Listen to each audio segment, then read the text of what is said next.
So today I'm going to, so the reading was once again a photo reading. It was the second, or was chapter 3, following up on chapter 2 from last time. But instead of just working our way through photo in the usual way, I'm going to do something a bit different. And how I want to approach this is basically the idea from last time was that the idea of modularity of mind is that the mind consists of basically two separate types of processing systems. You've got a central processor, which is responsible for most of the things we think of as thought, and generally the sorts of things that we consider thinking. Things like desires, beliefs, doing long algebra. And then feeding into this are a bunch of smaller systems, and each one of these is kind of a system unto itself, and each one is responsible for providing information to our central processor, or our, what we typically think of as our self. And these systems are designed to give information gathered through perception, or things, sensation hits our eyes, then these systems are responsible for turning the light that hits our eyes into a representation of what's going on in the world, spitting it into this central region so that the central region can then combine what we see with what we smell and what we hear, etc. So that's what we were talking about last time. What I want to do this time is talk about basically, well, the next two classes are going to be looking at two things. One, what defines these little things, and why should we think that they're separate from this big one over here? And then also, I want to, so what defines these, and also why should we think that the mind is set up like this? And then we'll finish by just talking about some of the implications. But does everyone understand just this general idea of what I want to do for the next two classes? Talk about why I think that our mind is made up of these parts instead of just one whole united bit. And then specifically, if we think there are these parts, why think, or what defines these parts, and why think they're the way that Fodor says they are. So what I want to do is, instead of going about this in the traditional let's just read through Fodor way, I want to approach it in a totally different way. So what I'm going to ask us to do as a class is imagine that you were designing an animal. And by that I mean I literally want us in class to design a creature. And our goal is to design a creature not in terms of the very detailed things of like how many legs it has, but generally, if we were designing, say we're God, or we're a higher being, or we're evolutionary whatevers, what do we need to do to ensure that we've made an animal that can survive?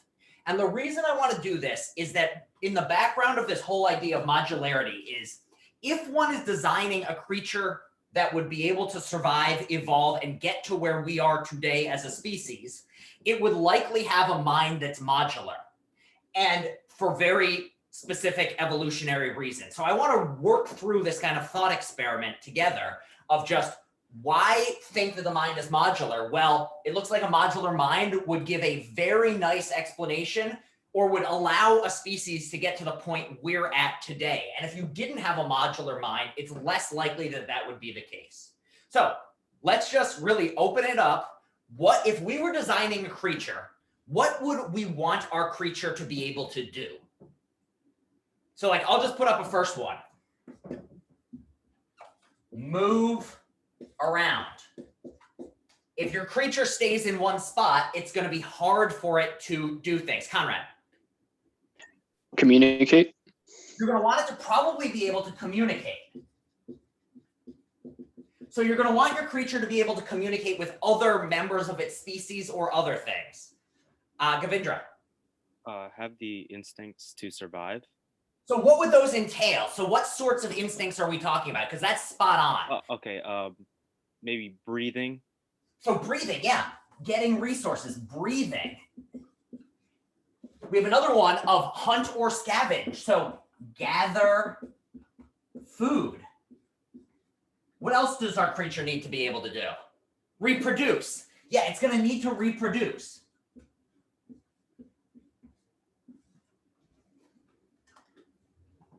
What else is the thing going to have to do? Some kind of reasoning. Yeah, it's going to have to do some sort of reasoning of some sort. It's going to have to do, at the very least, like basic problem solving. So basic problem solving. So like even like the simplest, like I'm sure all of you or many of you have had pets at some point. And even of the dumbest types of pets a person can own have certain basic problem solving abilities, or at the very least, an ability to respond to immediate stimuli. So just like, back to our favorite New York City example, the cockroach. Even if a cockroach, we don't think of cockroaches as super geniuses, but even they are able to do basic, what we would call reasoning. So for instance, if a cockroach suddenly sees a light, what does it do? Runs away. Yeah, it runs away. So it, in some sense, is able to solve this problem of if there's a light, avoid the light, because if there's a light, it's in a more dangerous place. So it's like evolved in some way to respond to these stimuli. Now, so it needs to be able to move around, communicate, breathe, and gather food. And I'm going to put food and water and other things it needs. We're going to want it to reproduce, and we're going to want it to have some sort of basic problem solving. Now, in each of these cases, what we're going to find is what to do all of these things effectively, what else does the creature need to know? Or what information does the creature need to have to do these things effectively? Conrad. It needs some sort of way to obtain these senses. Yeah, so it's not enough for it just to move around, because like if you can move around, that alone isn't going to be very useful. Rather, you need to be able to move around in a way that isn't dangerous to you. Because the other key, number 7 amongst all of these, is do all this without dying horribly. And so it's not just that you want to be able to breathe, it's that you want to be able to breathe without, in the process of breathing, dying horribly. You want to gather food, but in the process of going to that food, you can't die horribly along the way. Like this is just basic. Every animal that is able to survive as a species has to do these sorts of things without dying along the way. So in each of these cases, what you need to do is find out in some way how to do these. So what sorts of things are we going to want our thing to be able to do in order to ensure that it does all these other things without dying horribly?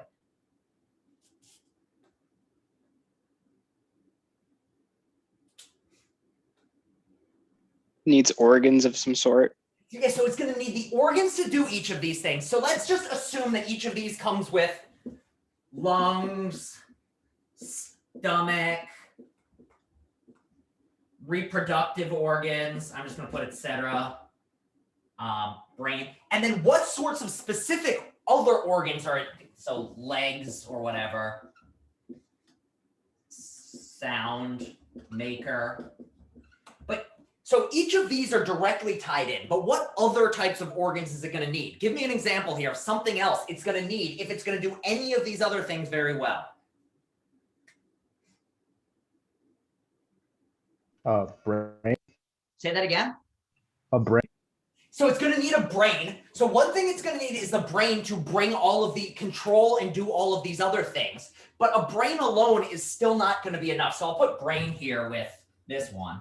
Would that be a body to contain the brain and organs? Yeah, so it's going to need a body for all of this. So I'll just put up body. So yeah, our thing's going to need to have a body. But basically, so here, let me draw you what our creature looks like right now. How many legs do we want it to have? Somebody pick a number. 5 legs. All right. 1, 2, 3, 4, 5. It'll have a big round body, and let's just give it a little head. And this little head, it's going to have a stomach, brain, lungs. This can be its big heart. What are we still missing here on our creature? Nervous system. A nervous system, and specifically with the nervous system, so it's going to have it connected here, but then what's at the very edge of the nervous system? So here's its spinal cord. So a nervous system connects all the organs on the inside, but what is at the edge? The sensory organs. What else do we need here for our creature to survive? Well, it's got to have something that allows us to this creature to interact with an external world. So it's not just that the creature has to be perfectly fine inside, it's rather that the creature also has to evolve to interact with things in the world and get information about it. Think about it this way. Like, how hard would reproduction be if you could neither see, smell, taste, or feel? Like, just imagine the reproductive activity if you could do none of those things. It would be very difficult to carry out. How hard would it be to eat if you couldn't see or feel or hear anything? It would be impossible to get food into your mouth. So in order to get these sorts of things, to communicate, you need to be able to get information about the other creatures, to move around. Like, how many of you have tried to walk through a dark room? It's very difficult. Why? You can't see what's there and you trip over something and you bump your toe and that's that. So our creature also needs things like, I'm just going to draw a big eye. It needs an eye. It needs a nose. It needs, we'll give it an elephant ear. It needs to have little fingers that it can feel with. These are just my stand-in for any sort of feeling ability. It has to have a tongue. So that's its nose. So here's its tongue. I wish I had more colors. This would look less ridiculous. But here's our creature. And now it's got these sensory organs that are designed to collect information, because that bit of information is what it needs to carry out all these other tasks correctly. So now if we've got this idea that it's got sensory organs, what is it going to take for these sensory organs to work well? What would it count as, if we're designing a sensory organ, what do we want this sensory organ to do? What is going to make our, like, if we're designing an eye, what do we want our eye to be able to do, or our visual sensor? Communicate with the other systems. Yeah, so one thing it had to do is it has to be connected through the others. So it's got to connect with the brain. Conrad, you had a hand. It needs to be able to intake like a specific thing and process it. Yeah, it's got to take in stuff from the outside. So it's got to be sensitive to an external world. So if we're designing this thing, I'm running out of space. I'm erasing this note. It needs to sense outside. But what is it going to take to count as sensing outside well? What is it going to take to count as doing this job properly versus doing this job improperly? So think about it. What, if your eyes are working well, what are they doing? If You're seeing details. Oh, sorry. You're like seeing details, so you like like a shadow from a predator, from I don't know. It's gonna be accurate / truthful / to use a fancy word, veridical. So if your eyes are working well, if there's something in front of you that looks like a bear and you experience it as looking like a bear, you're hoping that what that is a signal of is it's actually a bear. You wouldn't want a visual system that what it does is make you aware of something totally unlike what's actually in front of you. Like, imagine if every time you were in front of a bear, what you saw looked like this. What would be very unfrightening? A Here we go. flower. Say that again? A flower. Yeah, so every time you came across a bear, what you experienced looked like this. Why would this be a really crappy system? You probably get eaten really quick. Yeah, you get eaten really quick. You'd see a flower, you'd go to pick it, it would turn out it was a bear and it would eat you. So this system needs to show you an accurate, or at least accurate enough, portrayal of what's out there in the world to allow you to get the things you want. So your system needs to be designed to allow you to know where the food is and accurately identify what is food versus what is going to make you ill. So for instance, why does poop smell so badly to us? Well, what's the reason behind it? What is the evolutionary reason to have our experience of poop be so bad? Survival. Yeah, survival. What specifically? Why is it a benefit for poop to smell terrible? basically it's a bacteria and it'll be bad for you and probably kill you. So you're adverse. Exactly. Yeah, it's not that poop smells badly for no good reason. Poop smells badly because we evolved to avoid it, because if you get it all over yourself, you can get ill and sick. So we evolved in a way to respond and treat that thing as we experience it as smelling bad in order to represent or evolve, make us realize that this is not something we should be interacting with. Same thing with why does a juicy red fruit look so appetizing? Well, because we evolved to find bright colors appetizing looking. So why is it that a red apple looks better than a brown apple? Well, because we evolved to find bright colors attractive. And in response, apples ended up evolving in a way to be brightly colored so that creatures like us would be more likely to eat them, chew up the seeds, poop them out, and then spread more apple trees. So none of this is like planned in the sense of like, I'm not saying there's somebody there like designing all of these things. Rather, it's just evolutionary pressure. The fact that things that are able to reproduce survive, and the things that see food as brightly colored and move towards it are going to have more children than the one that can't tell the difference between a poop and an apple. So does this make sense to everyone? So the first thing we need is we need this sense organ to be accurate or veridical. What else are we going to want, though? What else do we need for this system to work well? It's not. Say that again. It needs to be fast. It needs to be fast. Why? Why does this system need to be fast? Well, think back to our bear. It's a matter of survival. Yeah. If you can't, even if you're the best bear identifier ever, like you are a perfectly designed system, but it takes you 10 minutes to tell whether something's a bear or not, you're going to die. You're never going to be able to, by the time you've realized it's a bear, the bear has eaten you. By the time you've realized something is a car, it's going to smush you. By the time you realize that that's a knife as opposed to like a colored pencil, you already have it in your neck.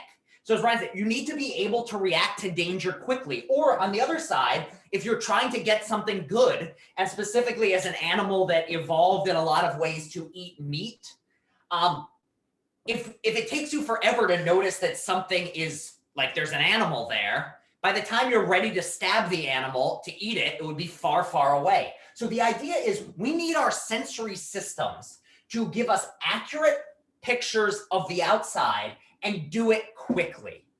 So with this in mind, if we're talking just about the sense organs and we're doing it quickly and accurately, how are we going to want this system to be designed? What sorts of features will a processing system have in order to make sure that things are accurate and fast? So think about it this way. It's the same similar sort of thing as a company. If you were designing a company and you were trying to decide how many jobs there should be, how would you ensure that this happens? Marie? You would want like a central system, but then you'd also want the parts to contribute to it. Yeah, so you'd want a specialized system that is able to take all this information from multiple places. So in a company, you have like a CEO. And what's the CEO's job? Well, the CEO takes information from all the different branches, collects it together. So you'd want something that is able to communicate internally and get all that information passed around. But would you want this central system doing everything? Would you want it in charge of every little bit? No. What else would you want?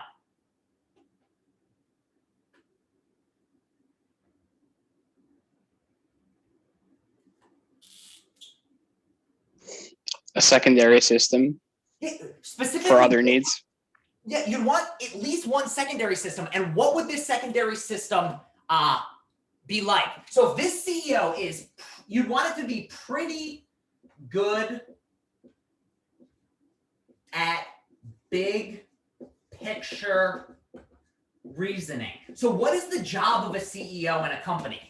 Well, the job of a CEO is not to understand the ins and outs of every single thing. What is instead the CEO or the CUNY president or the head of any organization? What skills do we want that person to have?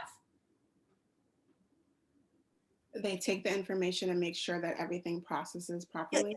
They have to understand how all the parts fit together, generally speaking, and fit it together.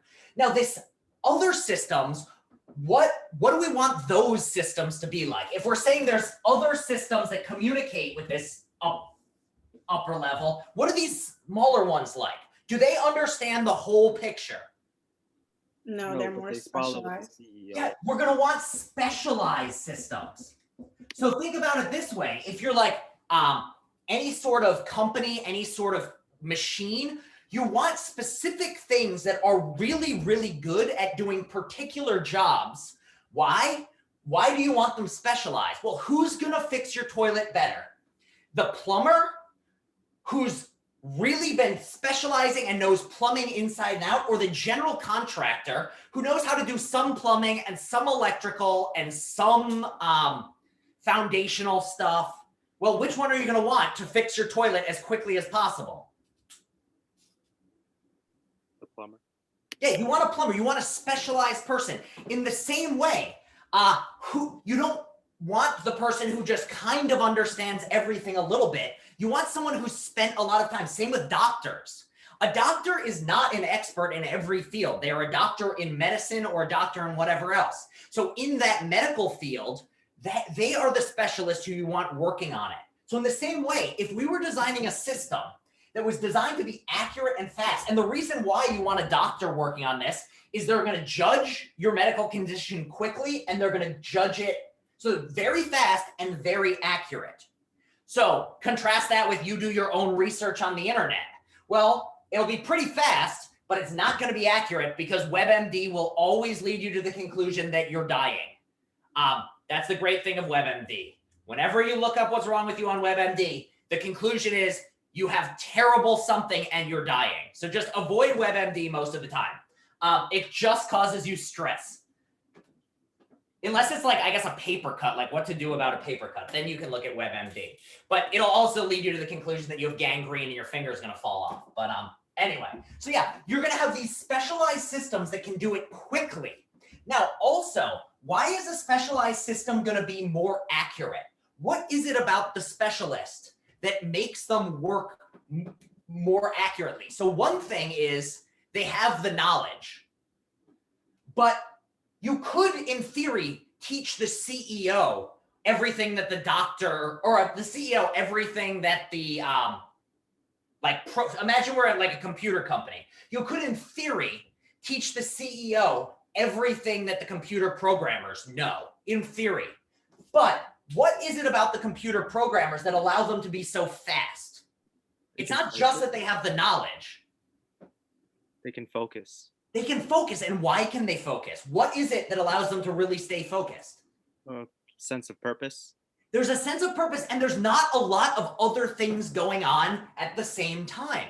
So the idea is if you specialize, you're not going to be distracted by other things. So think of it this way. Just in a classic case, let's think of a good way of doing this.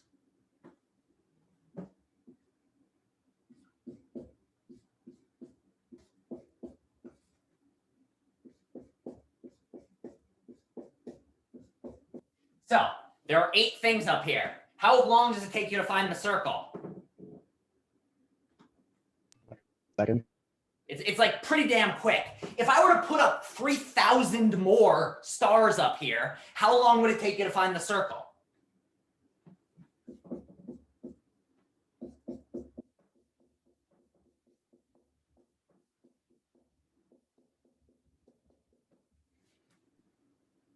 A little bit more.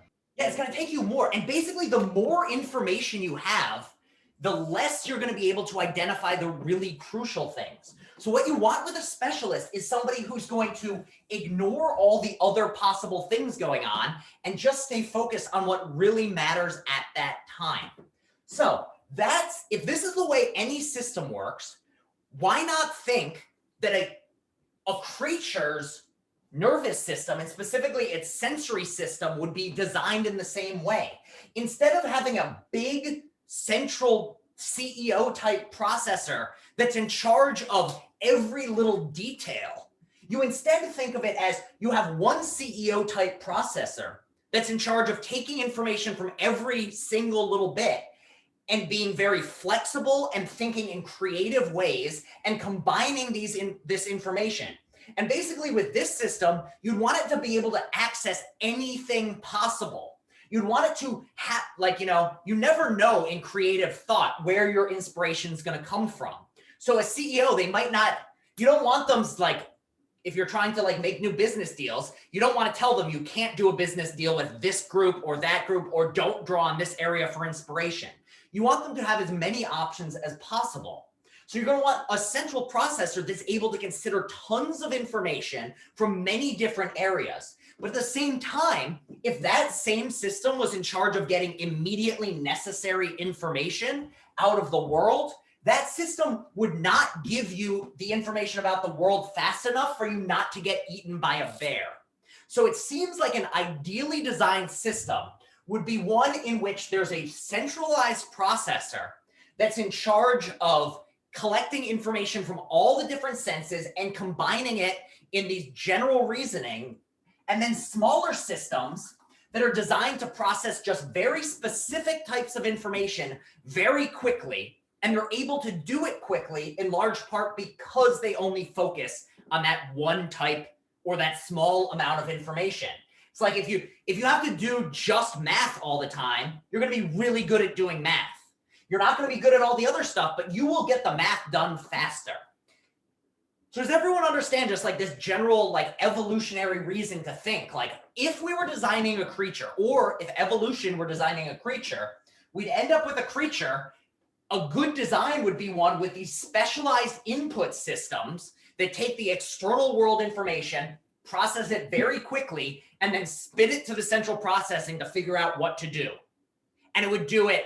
These would basically, you'd want them to be very, very accurate and very, very fast. And one of the ways you do that is by making them so focused on a particular task. So does everyone understand the general idea here? So these things here are what Fodor calls the modules. And so for Fodor, he's hypothesizing that if we think of an organism evolving in this way, which seems likely because the fact that we're here is itself a sign that we're doing something right.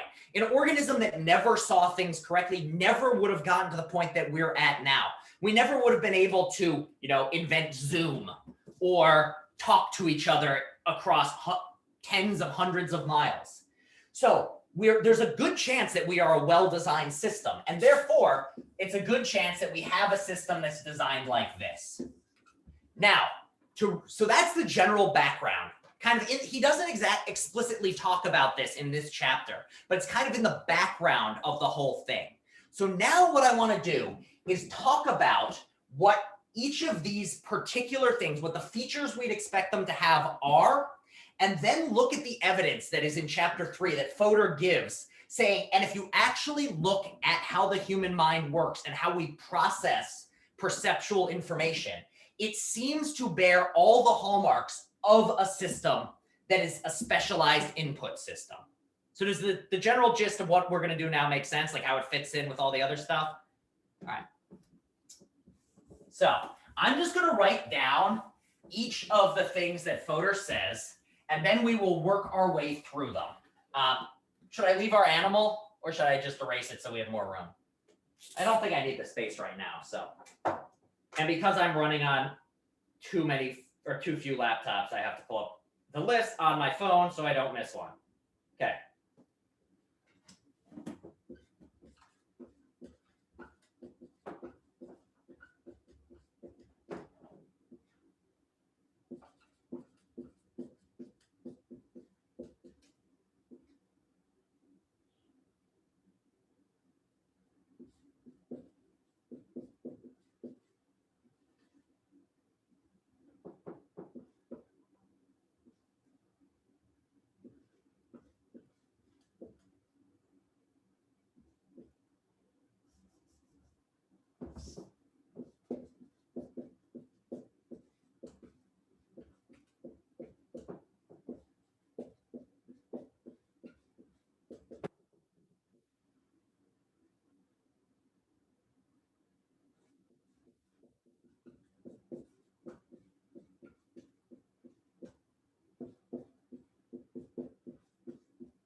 So we have, I think I'm skipping the final one, which is characteristic breakdown. But the general idea, domain specific, mandatory, central processor can't see in, which is, can never remember what that one is, the official name.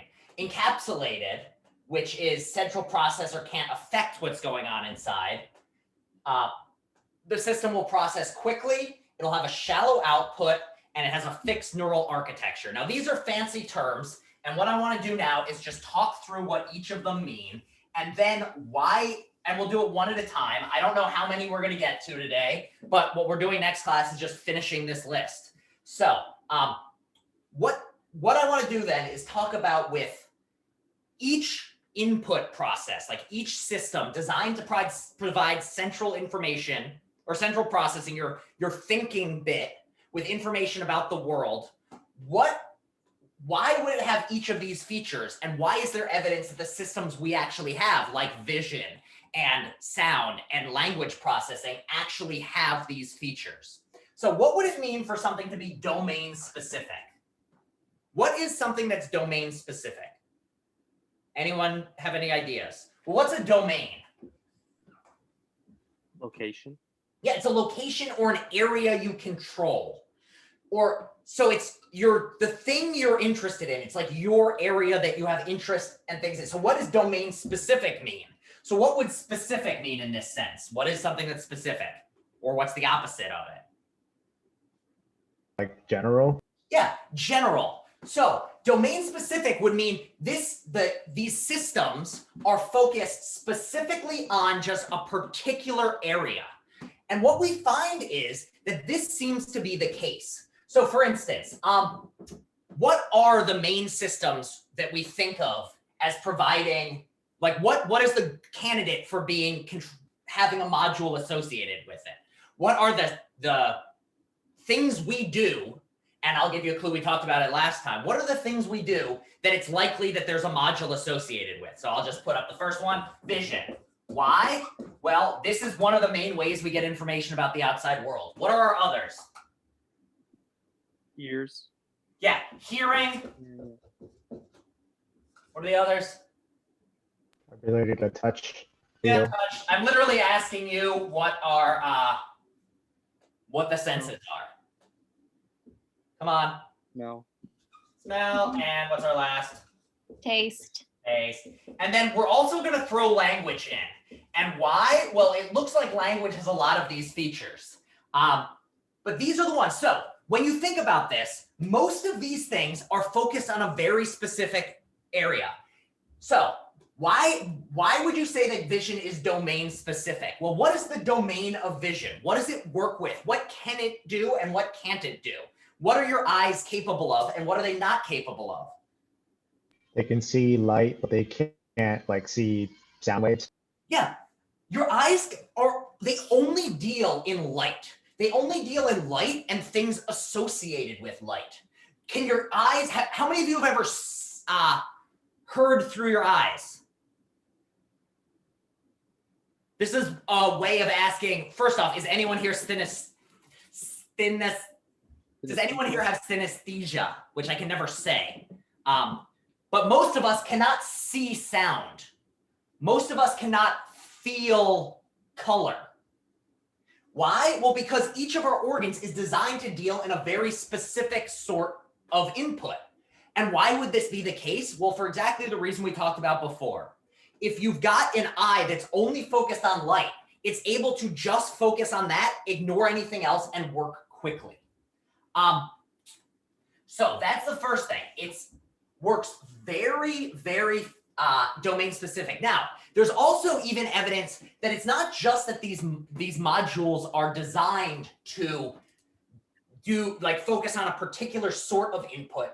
It actually seems like they're specialized within that. So for instance, there's evidence that the human mind, it's not just that we have a vision module, it's that within the vision module, there's almost like a subsystem specially designed for seeing faces. We are specially designed to look for and recognize human faces, which is why if you just see like dots like this, how many of you have trouble seeing this as anything other than a face? Yeah. a lot of people, you see this, you just automatically think, oh, that's a face. Here's another famous one. It's time to get some illusions and weird things out. So I'm going to share my screen right now. Let's see if I can get this to work. All right, here it is. Share my screen. Where are you? Okay. Look at these pictures. Can everyone see them? They should have just popped up. Yes. All right. Look at these pictures nice and long. Can you identify who it is? Prince Harry. I think it's Prince William, but pretty close. Who's next to it? Angelina Jolie. Angelina. Who are these two? Anyone know who this is? Any British history nerds? Margaret Thatcher. Yep, Margaret Thatcher. And who's this? I'm actually not certain about this one. Are any of you noticing anything weird about these photos? Lips are upside down. Yeah. Is anyone like currently, so they look, how many of you find them extraordinarily weird looking? Anyone find them extraordinarily weird, like uncomfortable to look at? Anybody? Aesthetically. So some people do, but many people don't realize the fact they're upside down. But the moment we flip this upside down, we immediately realize it's really screwed up. And to show that, be prepared to feel disgusted. Here's what they look like if we flip them upside down. Now, why on earth would this be the case? Well, the idea is supposed to be, like, this Prince William is like truly horrifying. Like, this is one of the scariest things I've ever seen. Angelina's not much better. I think this one's David Beckham once we flip it right side up, but why does this look so horrifying? Why would this be the case? Well, the idea is that we have a specialized system that is designed to see human faces, so much so that when we have something that is face-like, we immediately notice that it's somehow wrong. But if we flip it upside down, it no longer triggers our face looking, like our face detection ability is no longer able to differentiate, like it no longer realizes like, oh, there's something horribly wrong with that face. Why? Because the fact that it's a line above two circles doesn't set off this face detector. It's also why people see Jesus in a water stain. Yes, there are many cases. Why is it that we see things? Well, it's because we are literally programmed. Interesting fact, they've done this same sort of study with the upside down faces with monkeys. And if you show a human being a monkey face with the eyes and the mouth flipped upside down, we don't have the appalled reaction that, like, when I show you Prince William, you are horrified, or at least many of us are just like, ugh. Like, you don't realize it the first time you see it, you're like, ugh. Now, if I showed you a monkey face, you just be like, oh, that's a monkey face. Now, they've done the same experiments with monkeys. Can anyone guess what the results were? Flipped results. Yeah, so the monkeys, if you showed them Prince William, would not mind. But the moment you showed them like an upside down monkey face flipped right side up, they would literally like jump back because they evolved to recognize monkey faces. So these are ways that are suggesting like it's not just that we are evolved to hear certain types of things. It's rather that it seems like each sense is designed to pick up on a very specific type of input. Also, like we only see certain colors. Why is it that certain colors jump out to us? Well, it seems like we're not only evolved to pick up on color, but certain colors are supposed to pop more. And in the same way, certain shapes like a face pops more. We pick up on it immediately. All right, mandatory. What does it mean for something to be mandatory? Necessary. It's necessary. And why do we say that these sensory systems are mandatory? Well, first off, why would we want a sensory system to be mandatory? Why do we want an eye to automatically process information, to do it all the time necessarily? Why is that a good thing? Why do you not want to be able to shut off your ability to see? Survival. Yeah, again, survival. If you shut off your ability to see, you're just walking along, you're like, all right, I'm shutting this off. Or, you know what, I'm thinking so hard, I don't need to see right now. Well, the bear might show up at that same time. So in the case of seeing and our actual senses, what is the evidence that seeing is mandatory or that hearing is mandatory? Why does it make sense to say that seeing is mandatory? Well, try not to see me right now. Well, don't we turn it off by sleeping? So sleeping is one way, but even when you're sleeping, what do you have to do? What do the vast majority of people have to do in order to sleep effectively? Get comfortable, I guess. Get comfortable. What's the other? Turn off the lights, but close their eyes. As Jocelyn says, like, has anyone managed to ever fall asleep with your eyes open? The family dog did when I was a child and always freaked me out. But very few people can sleep with their eyes open. Why? Well, because our eyes cannot stop seeing if light is entering them. The only way to get your eyes to stop processing information is to cut off their supply. Same with ears. If you don't want to hear someone speaking, what are your options? There's basically two options. Leave the room. Leave the room. So yeah, one way, I guess there's three options. One of them is to literally exit the space so that their sound cannot enter your ears. But what are other ways?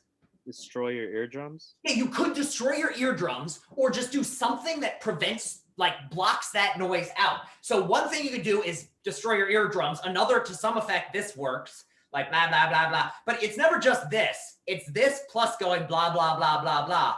Why? Well, you have to combine cutting off the input with putting another input in the place. The only way to stop it from hearing some noise is to put a louder noise on. Same with smelling. Like the only way really to stop yourself from smelling is to not breathe through your nose or hold your nose.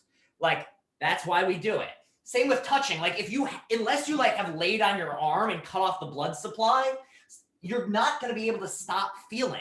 So this is more sign. And then one of the most fascinating ones, you cannot help, and this is some of the evidence that language is actually, language is also a module. Well, one thing is there's a lot of evidence that we are specifically designed to process certain types of sound wave patterns. And specifically, by the time a baby leaves the womb, it can usually identify its mother's voice because it was able to hear its mother speaking while it was in the womb. So as it gets later on in the development cycle or the growing cycle in a mother's uterus, the baby is able to process the sound because its ears come online and its brain gets developed enough, and it can identify its mother's voice before it ever leaves the womb. So that's that evidence. Also mandatory language. You cannot help but hear somebody speaking a language you know in that language. So for instance, Govindra. Would emotion count as a module? So that's an excellent question. So there are a few things to say here. I'm actually gonna pause and go on this tangent because it's a fascinating one. So it does, well, one of the things is there's a question of what you mean by emotion, but so generally speaking, when we're talking about emotions, there's a body sensation element to it. And there's also more complicated things like when you're fearful, there's also a like behavioral element of a desire to run away. So what's generally assumed is, to the best of my knowledge in the emotion stuff, emotion is a complex sort of system that involves a lot of different types of processing. But it does seem like there's good reason to think that certain emotions, especially the more primal ones, are delivered by a module. So for instance, like happiness, we don't have to process being happy. It just kind of happens to us. So that would suggest like, oh, there is some sort of happiness emotion type module. Also, there's the fact that another thing suggesting that it might be a module is the fact that human beings from an infant age of every species, like just about every individual of every culture ever, there are certain facial expressions that automatically trigger a certain, like we immediately know that a person has that emotion. So like if I'm gonna stare at the screen, so this is gonna get weird, but if I'm looking at you and I make this face, what's my emotion? Anger. Yeah, I'm angry. And the interesting thing is you do it with, like children start to do this basically from the moment they come out of the womb. And also they found that people of every culture worldwide make the same facial expressions with these handful of things. So there is good reason to think that certain aspects of emotion are modular. And also one of the main, just to highlight, one of the main ways in which this research around modularity has gone is that Fodor first, just sociologically, historically speaking, he proposes these 6 modules. And then since he started writing, a lot of people have started arguing that actually, when you look more closely, it looks like there's a lot of modules for other sorts of things. And so there are views now that like, basically there is nothing like a central processor. It's rather just a lot of different modules that work in tandem. And I think though there is good reason to think that it's still like an open question, especially because it's not clear what is meant by emotion. But emotion being modular to some degree is definitely a view that is held and a research topic that a lot of people are interested in and have done work on. Great question, Govindra. But back to the language one. Like, I'm speaking language right now. If you just wanted to hear the sounds, it would be very difficult for you to do so. So for instance, if you were born as English was your first language. So this is not going to apply to everyone. If you are an American English speaker, you can tell me what an English accent sounds like. You can tell me what a French accent sounds like. You can tell me what a Spanish accent, what a Chinese accent, but tell me what an American accent sounds like. Well, to an American who grows up, it's really hard to identify. Why? Because when you process, all you do is identify like the core ideas of it, because you can't help but process it as language. Also, if I were to,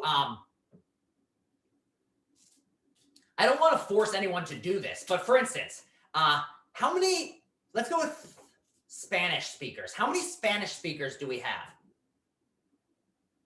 Out of curiosity. You don't have to be fluent, you just have to know Spanish. All right. Now, if one of these Spanish speakers were to say a long sentence in Spanish, the other Spanish speakers would have no trouble identifying how many words they just uttered.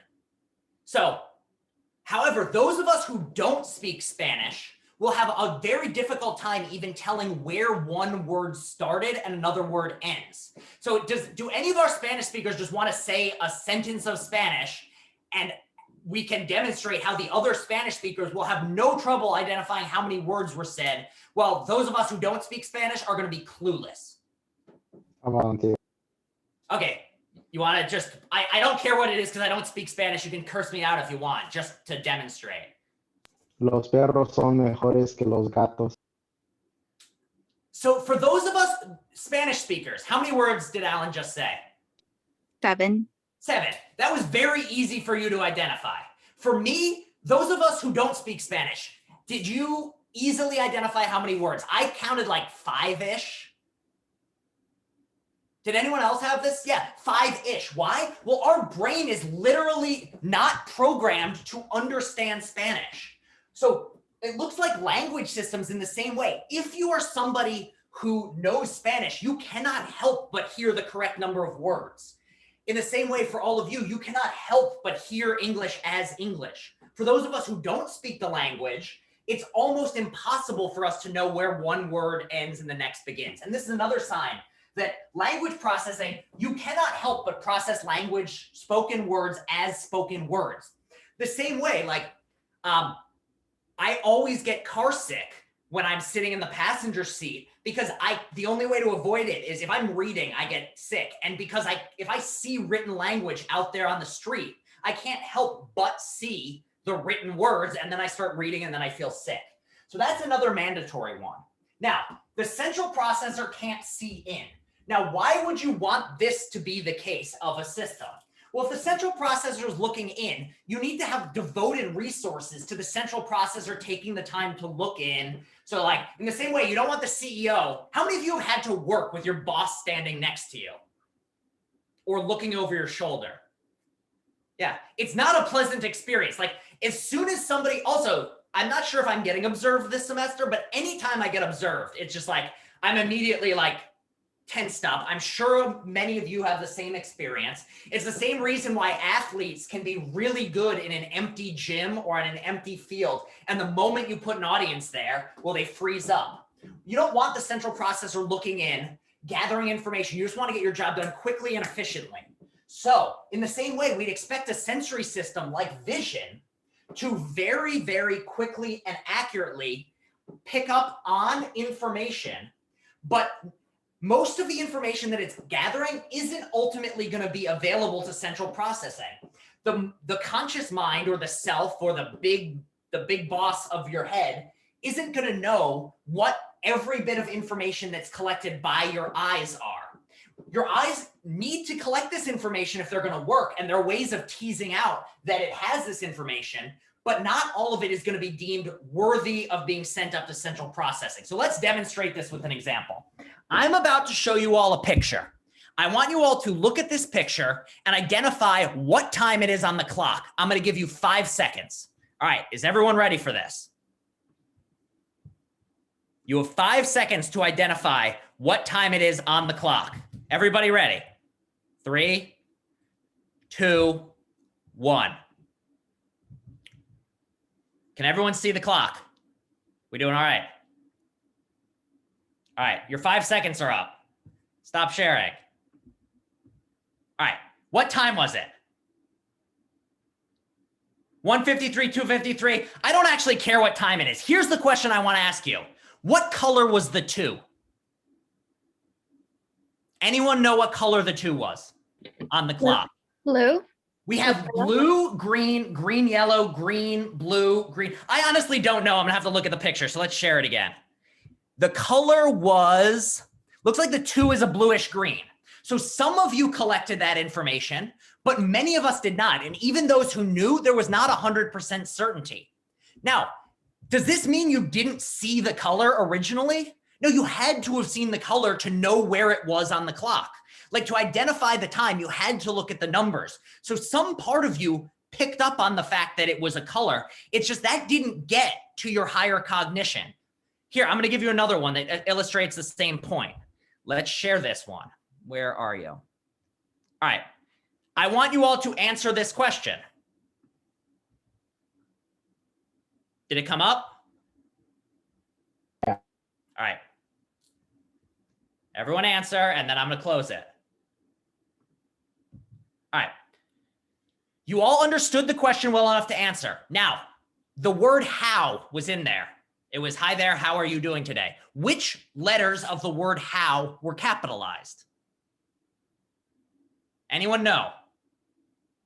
The W. So we've got one person, the O and W, H and W. So this is exactly, again, the point. Let me share the screen again. Don't remember. It looks like it's just the H and the W were capitalized.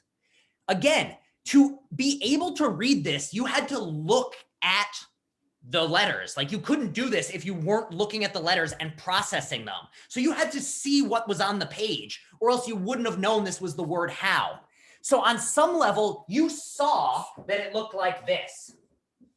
But what this suggests is the fact that this was capitalized and this was capitalized, this never got to central processing. And Marie asked, isn't this the issue with eyewitness testimonies? Yes. One of the major issues, a court system is very often based on eyewitness testimony. So, what did the person in the room see? And yet, eyewitness testimony, for exactly this reason, we are very unlikely to remember all the details we need to. So I had probably the best teacher I've ever had was in high school. He was my high school AP Psych teacher. And he demonstrated this in class in the following way. He literally had us focusing on another task, had 2 former students who were home for spring break run into the room, break some stuff, push him over and curse him out and run out of the room. It was all staged. But he then asked us, what color were the shirts they were wearing? Describe these people. As a class, the conclusion we came up with is that they were somewhere, there were 2 individuals, they broke some stuff and cursed out our teacher. But one of them was either wearing a hat or a hoodie or nothing except a t-shirt, and was somewhere between 5 feet and 6'5". The other one was wearing something either green or red or maybe blue, and was probably somewhere between 5'6" and 6'6". And this demonstrated, in that moment, it is very hard to remember. on some level, your lower brain was able to, your lower level brain is able to process this information, but it stays within that system. How your eye is able to pick up on this, it doesn't ever get to central cognition, and central cognition cannot look in. So yeah, there's Govinder, it's the reticular activating system filtering our conscious, making us focus our attention on specific details and block out others. So here's another element: is it does seem like within the conscious mind, we are focused on certain systems, but even more so in some of these cases, it's not even that it seems like in the clock case, some of you might remember the color, but for the rest of us, it seems like it might not even be that information, we're not focusing on it. It's rather that information never even got in there in the first place. Like, you cannot get that information. And the how case is like a lucky guess for many of us, if we get it right. So that's the first thing. Central processor can't see in. A related one is that central processing can't affect the processing going on. So this is what I think the last one I want to do today. Actually, let's see. You know what? Let's end now. These are the last three things we have to talk about next class.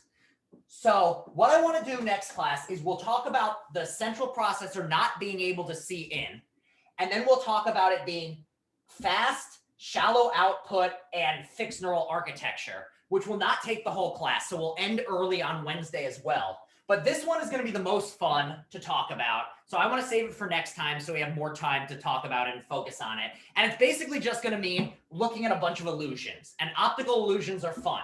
So next class, we'll talk about optical illusions and then these other basic things. It will not take the whole class. And today we're going to end now because I would rather save them for next time and let you all go and have an evening. I don't know, however much extra minutes you get, 15, I guess. So class is going to be over. If you want to stick around, I'm going to stop the recording. But this is what we're going to be talking about next time. No new readings. In fact, I would much rather you just not do the reading for next, like, if your options are like read it over a second time or work on your paper, go work on your paper. Again, paper-wise, if you want me to read over a full draft or a lot of a draft, get it to me by 8 a.m. tomorrow. And if you, the papers are due on Friday, end of the day. If you need an extension, just reach out. I'm going to be very lenient about extensions. The world is still mostly ending, even if it is finally spring. All right. Have a good one, everybody. If anyone has any questions, I'll stick around for a minute or two or however long you want to talk to me. All right. Have a good one, everyone. Professor? Yes. Just for my notes, the central processor not being able to see in, that's what we just discussed about like memory being bad, right? Correct. The idea is that, well, there is also an issue with memory and many things there, but the idea of this one was, it's not that, it seems like what happened was that what happens is this gets projected on your eye. It then gets sent into your visual system, which instead of spitting out this, just spits out that you saw the word how. So by the time it gets to consciousness, this information has fully been lost. And the reason you cannot remember that it looked like this and which ones are capital is because central processing never received the information of what was capital. What was capital was analyzed in here in this module and then just spits out, you saw the word how. In the same way, you saw the number 2. It doesn't tell you what color it is. Now, there are things of like iconic memory. So there is a thing in which it seems like we do just memorize to some degree for like our short-term memory will just like almost take a screenshot of what we just saw. And so sometimes what people are able to do is go back to that short-term memory picture and ask themselves, in that picture, what color was the 2? But generally speaking, the reason why is because most of this stuff is not bothered to process. And if it's not sent to the central processor. So if the central processor is going to figure this out, it's going to have to go back into a different memory system. Okay, thank you. Absolutely. Any other questions, comments, concerns, feelings anyone's got? Yeah, I remember you said this isn't an argument for intelligent design. Yeah. And it's evolutionary pressure, but I mean, we operate under the assumption that the system is going to be of quality, it's going to do things properly. So doesn't that kind of imply intelligence? So here's what I would say is it's not going to tell one way or the other. The idea behind evolution is that, so the key here is, so this evidence is very compatible with intelligent design. I just wanted to say it's not necessarily a sign of intelligent design because of the way that evolutionary pressure works. So the idea is why evolutionary design doesn't necessarily mean intelligent design is whenever we're talking about evolution, we're looking backwards from a fixed point. So we're here where we're smart, intelligent creatures. And so if we look backwards, what we can do is see the pressures along the way that led to this. So it would be things like the eye started being designed in a certain way. Now, this doesn't mean that that was what the only thing that happened. So at about the time that the eye developed, like the actual eye, and it was in a lot of different steps, you can imagine that there was this other thing which looked like this and sucked at seeing. And because of this, we had creatures that looked like this and creatures that looked like this. These ones all died off because they couldn't see anything, and this one lived on. So it wasn't that this, if we look backwards, it can look like a design because it went from here to here to here, and the next thing we knew, we had people. I mean, of course, it's going to be a longer string. But the idea would be that at every step along the line, there were many others that also evolved. So if you look at any moment, it was just totally random. It's just that in this moment, the reason it looks designed is that if you look backwards, these ones are all forgotten because they died out. And so the reason that it would be look designed according to the evolutionary theory is that the only ones we're focusing on are the ones that turned out okay. It's in the same way that if you only talk about the victories, you're going to seem like the best, most successful thing ever. Now, to be clear, this is not a guarantee that this is the correct picture. It's just saying that things that look intelligent can be explained from an evolutionary perspective if you say that the failed random results died off. And so looking back from our now point of we're here. But again, an intelligent design would explain it just as well. Does that make sense, Kavindra? Yeah, that makes sense. All right. Okay. Thank you. Any other questions? All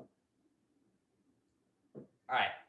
If nobody else has a question, feel free to email me if you've got one that came up. I'm going to close down this now, and I will see everyone on Wednesday.